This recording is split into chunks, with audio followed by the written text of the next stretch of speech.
Hello, listeners. This is Kat, and welcome back to Put Your Hands Up Podfics. This will be the reading of the fic entitled Medusa. Here's the summary. Despite all that Hero Society and UA stood for, they only pushed Midoriya Izuku even more to become a vigilante.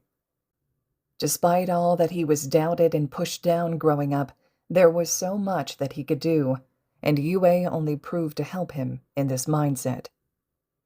This fic is just shy of 80,000 words with 37 chapters. Here's chapters 1 and 2. Chapter 1. Prelude. Despite all that Hero Society and UA stood for, they only pushed Midoriya Izuku even more to become a vigilante. Despite all that he was doubted and pushed down growing up, there was so much that he could do, and UA only proved to help him in this mindset. It really started before UA. He was at home alone, playing some new hero versus villain game with a couple online friends, and one of them started going off about how often heroes failed in their roles. This then caused his other friend to talk about the hypocrisy in judging people's quirks and immediately labeling them as perfect for heroism or villainy. This all led to Izuku going off about the mistreatment of the quirkless and how abandoned they were. Since that day, Izuku has analyzed ways in which he could help those in need. If he couldn't be a hero, then he would just have to be a legal vigilante. Technically, he couldn't get in trouble with the law, as long as he didn't use a quirk, and it's not like he had one to worry about that anyways. Of course, he had to overanalyze the whole costume and design before setting out, taking trips to Dagoba Beach to find supplies, and even creating a semi-safe workstation. He even started building his own support equipment. Microbots weren't his original plan, but once the idea popped in his head, there was no stopping his endless experiments and tinkering.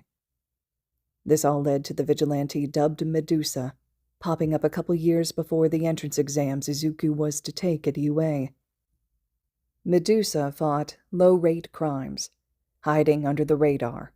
They were only talked about amongst the underground heroes who had had minuscule run-ins with the tiny vigilante, and the conversation was mainly in concern over just how tiny they were and how creepy the snakes floating around their head was. Chapter 2. Meeting the Principal.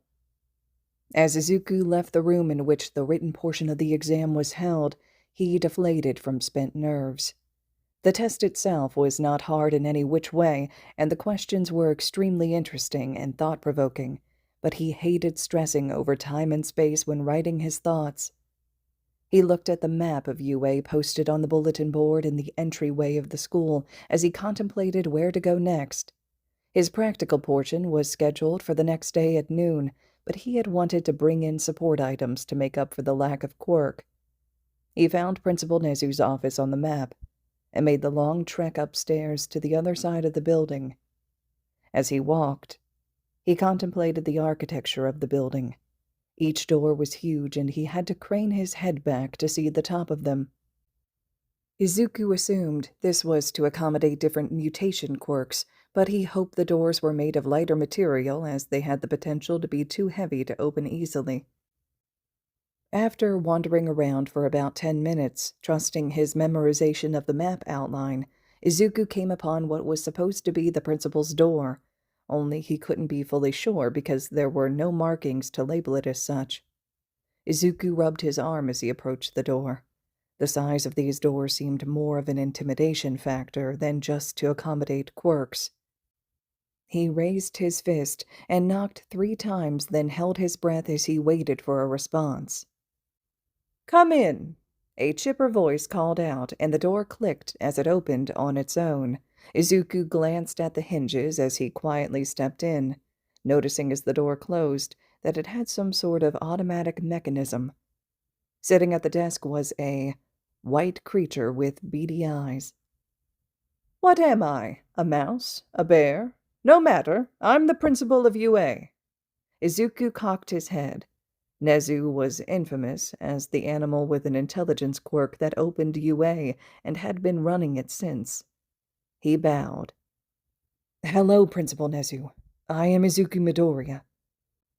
"Pleasure to meet you, Midoriya. May I offer some tea?" Nezu asked, then took a sip from his own cup of tea. "Nice to meet you as well, and yes, please," Izuku said, taking a seat on one of the plush chairs in front of Nezu's desk.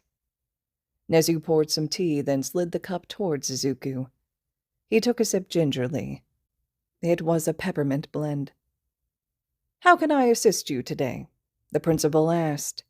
Well, I am scheduled to take the practical exam tomorrow, and I was wondering if it would be all right to get some support items approved." Izuku spun his cup around in place as he asked the principal. Having the support items would make or break his performance in the exam, since he didn't have a quirk. The principal tutted. "What sort of support items are you hoping to bring?" Izuku looked up at him and noticed a gleam in his eyes. He quickly looked away and drew his backpack towards him. "Well, you see, I created all of them myself to aid in my path to heroics." He drew out one of his headbands and a handful of sphere microbots. "These are my microbots and a controller that I wear around my head. I can control them with a thought, to aid in just about anything." Nezu's eyes were gleaming in delight as Izuku set his creations on the desk. He reached forward to grab them before looking up to Izuku. "May I?" Izuku nodded, and the principal picked up the headband and a microbot, overturning them in his hands as he studied the pieces carefully. "Would you mind giving me a demonstration, young Midoriya?" Izuku took the headband back from the principal. "Of course, sir." He placed the microbot onto the desk again before placing the headband on his head. It immediately woke up and connected to his thoughts, spurring the microbots to life. Izuku sent a thought through the headband, and the microbots jumped up and started stacking onto one another to make a tower. Then he commanded more to fly out of his backpack, and the bots formed to make two figurines that started dueling with one another. One of the figurines won and used other microbots to restrain the other one. Nezu watched on in absolute glee. When Izuku slipped off the headband, the microbots all clattered to the table and turned lifeless once more, rolling across the desk. The bots can be used for offense, defense, support, and more. Practically anything that I can think of to have them do, they will. Well, that's the intention. There are still a few bugs that I need to fix with them, but they're at just the right stage that I could use them in the exam if allowed. Izuku looked up to the principal with hopeful eyes.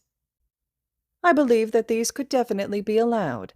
Due to your quirklessness, it is understandable why you might want a support item, and having created it yourself only further proves your efforts to get into the school. You applied to the hero course, is that correct?" Nezu sat back once more and sipped his tea. Izuku had been waiting for this question. As potentially the only quirkless person to dare to apply to UA, the heroics course no less, it was bound that he would be discussing it with the principal. Though based on how Nezu already recognized his name and didn't immediately turn him away proved that he was already better than the principal in Aldera. "Yes, sir. I am hoping to become an underground hero, if I can get into UA." Nezu nodded along. "Yes, I believe I can see that. I shall fill out the proper forms for these items to be approved for the exam. Were there any other items you would like brought with you?" "Yes, a contractable staff as well," Izuku said, as he brought said staff out of his bag. He had a belt that he would be wearing as well that the staff fit perfectly into. Nezu waved his hand, so Izuku stood up and took a couple steps away from the desk. Then he pressed a button on the side, which immediately made the staff spring to full length. He twirled it in his hand once before hitting the button once more to let it collapse into itself. The handheld was a little longer than the length of his hand, but stretched to 5 feet when it was at full length. Besides the microbots, this item was essential to his fighting style. He looked at Nezu with an uplifted eyebrow. Nezu smiled at him. Yes, I do believe that item might be just fine as well. Any more exciting creations hidden in that bag of yours? Nezu looked hungry to see what else Izuku might bring out to show him. But these were the only items he planned to let the principal see. Sorry to disappoint. Izuku scratched the back of his head and laughed nervously as he dropped the staff back into his bag and retook his seat. Those were the only 2 items that I hope to bring with me to the exam tomorrow. He grabbed the headband and microbots and placed them all in his bag, too. Well, Nezu clapped his hands, making Izuku jump and look back up at him. This was quite an interesting meeting, young Midoriya.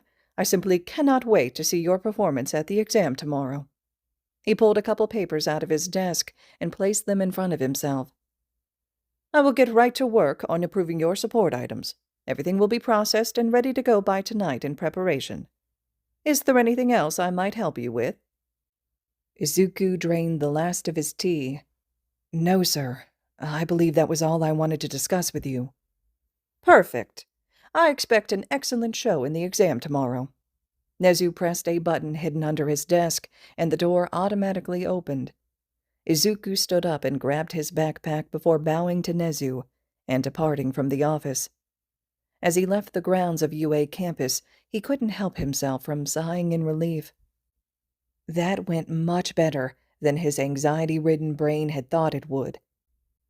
Now, he needed to put in a couple more hours of experimentation and training at Dagoba Beach before he could rest for tomorrow. He allowed himself to smile, a couple blocks from the school. Little did the principal know, he had just gotten a first-hand look at the devices wielded by a vigilante that confused the underground hero community to no end. All right, listeners, this concludes chapters 1 and 2 of the fic entitled Medusa. Chapter 3 will be up next. I would love to hear the thoughts and reactions that you all are having to everything so far. This fic is actually fic 1 in the series the author has created entitled The Medusa Verse. It is located over on AO3, so you can always slide over leaving comments, kudos, and support to the original author as well. Or if you're someone who likes to read ahead, right, you can always take advantage of that too as we move through this. So drop your comments for me, let me know your thoughts, and as always, thank you all so much for listening.